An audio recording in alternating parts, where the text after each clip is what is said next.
What's up, everybody? Thought I'd do something a little different this week. Starting to snow, season's coming up, and there's a lot of talk about different waist widths of skis and how that all affects everything. So, what I found was a study done this year. Fatigue causes a statistically significant increase in external tibial rotation and knee abduction compared to pre-fatigue values. What does all that mean? Does it mean does your knee rotate more when you're tired? And I suspect that the answer is yes.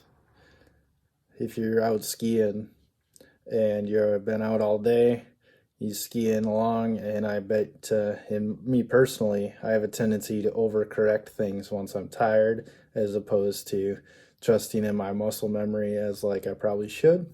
And I suspect that if y'all were out doing it yourself, you might have the same thought. The fatigue-induced change in position of the knee, external rotation of the knee, is statistically significantly more pronounced in connection with wider skis compared to narrow ones. Fatigue results in a statistically significant increase in movement of the center of pressure on the ground. Pre-fatigue values. So again, trying to test for the difference between before and after as you get tired. Fatigue-induced increase in movement is statistically significantly more pronounced with wider skis compared to narrower ones, and consequently, the body balance and the knee joint stability in the fatigue state are hampered more when using wide skis compared to narrow ones. Big ideas here are what it boils down to is, are you getting more fatigued and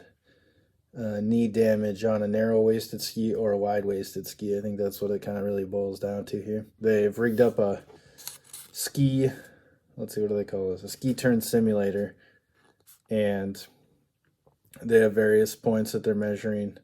But what they did was they used some 11 reflective optical markers placed in accordance with standardized protocol. 6 on the outer lower limb, 2 on the ski boot, and 3 on the movable plate. So if you've ever seen those trainers, turn trainers, I guess, where it's just an arc and you move back and forth. They made some video games of it. Maybe I can find it and put it right here as well. Similar. Anyway, so they've got a machine sort of similar to that. And then they've got these various cameras and points that they're tracking. So what they did was, they had 15 participants, all in the general age range of 33 years old. So they had 15 folks doing it. And it looks like they only had male participants, which is interesting. I would have thought it beneficial to maybe get 15 women as well to see the differences there. But I guess if you use reactions, I guess, to study it more specifically, it would be interesting if they were going to run another one with women, I guess, just to see what the difference was. Maybe that's coming. Okay. Anyway, so yeah, so they had no serious injuries in the last year or serious injuries to any part of the body. So I suppose that gives you the most opportunity to have similar bodies to study.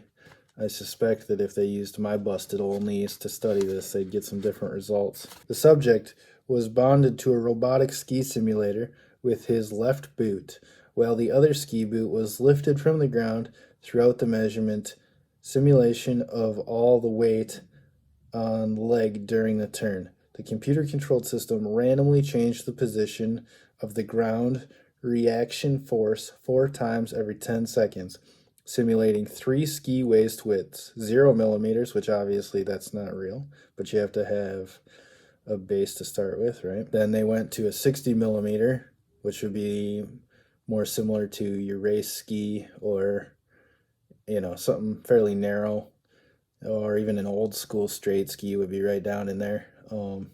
60 millimeters underfoot is what they're talking about. So width underfoot, not length, not tip and tail, but specifically underfoot is where they were measuring. And then they're to a wide ski. So they went from 60 for narrow to 120 for wide, and that if you've been on, if you've switched from ski to ski throughout a day, you know that that's a massive change.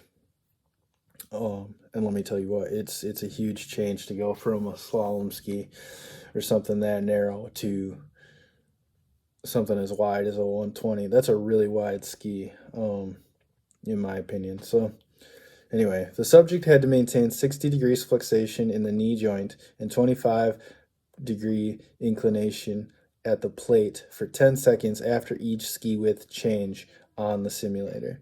These predefined values of knee flexation and ski inclination were set to avoid other influences on the knee. That's wild. I mean, it's interesting that they're doing this study, but what the heck? Why didn't we use more standard sizes? Maybe like a 70 and maybe a 90. Well, that because it's not that different, I suppose. Or a 70 and a, I don't know, what do y'all think? 70 and 100 would probably do it, but whatever. Not my study. I'm just reading the good news here. So a little bit of data processing information for each 10-second measurement on the simulator under different simulated waist widths. Data from the last 5 seconds before the new waist width position occurred were used. Thus, the subject had sufficient time for each simulated waist width to occupy a quasi-static balanced position. Then they go through some statistical analysis, and that's not my jam. They did the study. I'm going to take their information here and work with it. Results, though. Knee flexation was holding steady before and after fatigue. They were having good form quality holding their so what I said earlier is that when I get fatigued, I don't always have perfect form. So they're saying that these folks that they tested did in fact have good form before and after fatigue. So that's great. After fatigue, there was significant increase in knee abduction with narrow skis. Significant differences were observed in wide skis compared to narrow ones. So the narrower skis were increasing the amount of flex basically in the knee, right? So the narrower skis were taking a greater toll on the knee after fatigue set in. I suppose that makes sense, right? If you're just rocking out, making poppy short turns or just really aggressive, big arcing racer style turns, mountain, full mountain, full run turns, yeah, naturally you're going to be laying in. It would make sense that the narrower waist is driving more action at the knee. I think that sounds right. The results demonstrated significant difference in values between different ski widths. The values were significantly higher with wide skis compared to narrow ones. The difference between pre and after fatigue times were significant with wide skis. So then they're going on to say that so in the short term with the narrow skis, you're having a risk, and then in the long term with the wider skis. So if you're on wider skis while you're not fatigued, you have less risk as opposed to narrow skis while you're not fatigued. But if you continue on in the day with the wide skis, it kind of ups again. So I think that all makes sense, right? So basically, if you're skiing, the longer you ski, the more likely you are to have knee issues as you become more fatigued. Let's see what they've got here under discussion.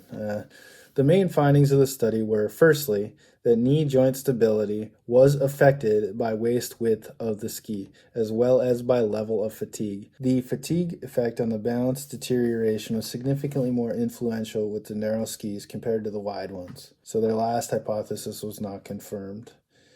It was shown that the effect of fatigue on balance was in accordance with previous studies. Long story short, what they figured out was fatigue caused significant deterioration in knee stability. So with both size skis. Wait, no, that's not right. Fatigue caused a significant deterioration in knee stability with wide skis compared to narrow ones. What we're learning here is that the wide skis do have a bit of a higher chance of knee injury as fatigue sets in. So let's see. Oh, here we go. Conclusions. The present study shows that the knee joint adapted to the fatigue state with an increase in knee abduction, with the effect being stronger with wide skis. Furthermore, the balance also deteriorated with fatigue using either ski width. The balance hampering effect was more pronounced with narrow skis. The study shows the fact that fatigue is an injury risk factor in skiing. From an additional point of view, the further risk of using skis with large waist widths, especially on hard, frozen surfaces, as simulated in the study. Considering fatigue and ski waist width related to balance deterioration, it is obvious that the injury risk for the whole body and not only the knee joint can be compromised. More specifically, the possible mechanisms of acute and chronic knee joint injury were suggested. The medial collateral ligament tension in the uneven joint pressure distribution while turning in the fatigue state are potential biomechanical injury risk factors. Consequently, apart from using skis with narrower waist width, it would be suggested to regularly interrupt long skiing runs, descents with long enough breaks to decrease the risk of injury. Well, there you have it. Stop and take a breather when you need to. We want to have a long, happy season and make as many turns as we can. So make sure you make sure you stop if you're feeling fatigued. That's the time to stop. Maybe even before. Take a break, get a hot chocolate, get back out there. Hey, thanks for stopping by. We'll see you next week.